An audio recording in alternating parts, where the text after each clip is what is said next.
Here's your clean, straight script with no scene or narrative notes. Title asterisk. The day the HOA tried to evict the wrong cowboy. You ever have someone show up at your door thinking they run your life? Yep, I've had that. My name's Luke Miller, third-generation rancher. My family's owned this land for 70 years. We've got 20 acres, 3 barns, 2 alpacas, and a pond where my kids catch frogs in the summer. Quiet life.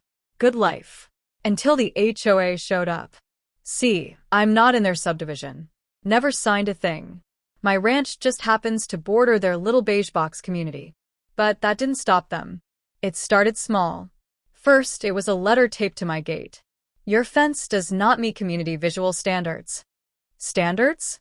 For a fence that's been standing here longer than their zip code. I laughed. Thought it was a mistake. Turns out it wasn't. Next week, I got 3 citations. 1 for having horses. 1 for parking my pickup in the driveway. 1 for non-conforming landscaping. Yeah, apparently wildflowers aren't HOA approved. The president? Denise Crawford. She'd been there maybe 6 months and thought she ran the whole valley. Clipboard in one hand, HOA handbook in the other, and a tiny barking dog under her arm. She told me my ranch disrupted the community aesthetic. I told her my aesthetic was called owning my property. But she didn't back off. The next letter? Final notice. Eviction pending. From my own land. The land my grandfather built with his bare hands. The land where I raised my daughter. But here's what Denise didn't know. The HOA clubhouse? The parking lot?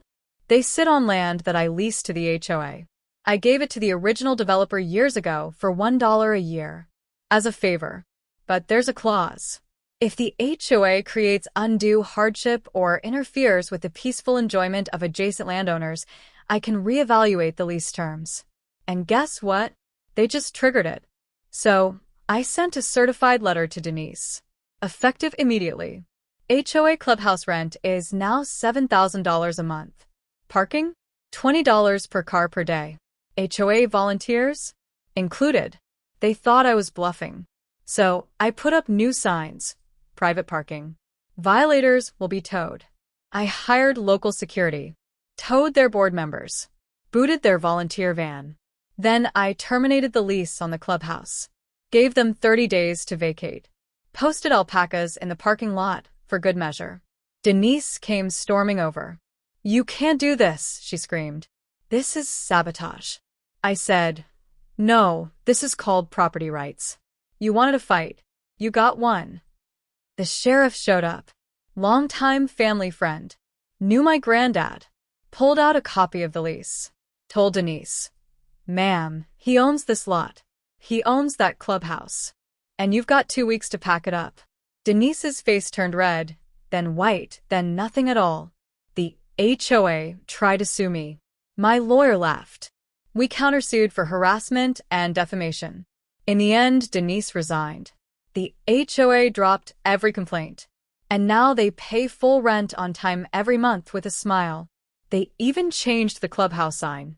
Now it reads, Community Hall, courtesy of Miller Ranch. The alpacas? Still there. I named one Denise. The other? Crawford. Moral of the story? Never try to evict a cowboy from his own land. Some fences aren't meant to be crossed.